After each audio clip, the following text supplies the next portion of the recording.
what can you do? What can you do when you're sitting around at a time like this? You might be adhering to the rules of trying to keep social distance, trying to get this thing to calm down. I get it. We're trying to do the same thing. What can you do? We talked about DIY things to do. How about another one? There's a certain disruptor to your health that a lot of people overlook, and a lot of times it comes to light when we sit down and we have that consult or we dig through the information gleaned from a functional medicine intake based on where they work or based on the history at their house, and that's mold and mycotoxin exposure from the mold. That can be so disruptive and so undercover and oft overlooked to the system. Some people test it. You can test it. You can test the environment you're in, no doubt, and see if there's mold in the area. But you can also test via urine test to see if there's mycotoxins in your body. Have they accumulated in your body? And these can be so undercover, and the symptoms from this can be so ubiquitous throughout the body. The brain fog, the fatigue, so many symptoms that resemble hypothyroidism. So go down that laundry list of signs and symptoms. Gut disruption, things like that. It can really, really just be, like I said, so ubiquitous as far as the signs and symptoms that can be caused by or at least increased due to this mycotoxin mold. It's like the ultimate disruptor in your body. CIRS, chronic inflammatory response syndrome, is something that is commonly attributed to this and associated with this.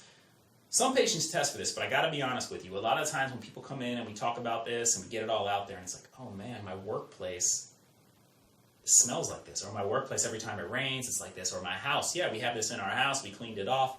It's what behind the wall. It's what you cannot see. Again, none of this is meant to scare or cause fear, analysis, paralysis. It's just letting you know what's out there. Just ignoring things doesn't make them any less true. So we want to try to be as comprehensive as possible. So what we've had a lot of people do is, once they suspect this, maybe they've confirmed the presence of it, they've tested for it at the workplace, or maybe it's the writing's on the wall, other than the mold. The writing's on the wall, and they want to move forward. We've had them go through not just a detox protocol, but this is where a detoxification protocol can get more specific to what you're trying to remove.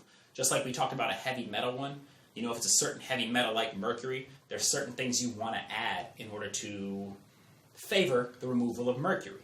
Same thing with mold and mycotoxins. There are certain things we add in order to help grab them, pull them out of the body, and send them through, bind them, and pull them out successfully. And then you start to see a whole wide variety of improvements across the board. Now, ultimately, you're going to want to get out of that environment where the mold, mycotoxin exists. That's part one, right? You want to kill the source. You want to get rid of the source of exposure.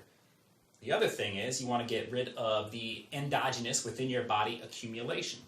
So if you're suspected, but you're not in a position to necessarily investigate your environment or even remediate your environment, if you suspect it, a positive way to act would be, okay, well then in the meantime, let me upregulate this detoxification pathway, and we'll gear it more towards a mold detoxification, mycotoxin detoxification, and we'll see if my signs and symptoms improve. Oh man, they just got better. They got better right now. That constant congestion, that mysterious congestion that we couldn't figure out, that head cold, the constant sniffling, sneezing, the respiratory issues, they just improve. Now they might come right back if the source is still there. However, that offers a diagnostic window into what's going on. Maybe it is. Maybe I do need to investigate my environment, and it should also offer hope.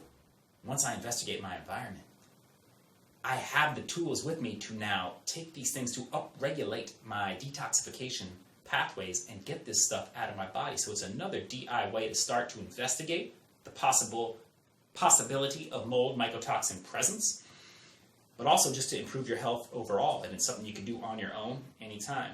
Like we said, positive pivot, action steps. We're trying to provide you with so many different ideas. Some of them might make sense to you. Some of them might make sense to your cousin, your mom, someone else you talk to.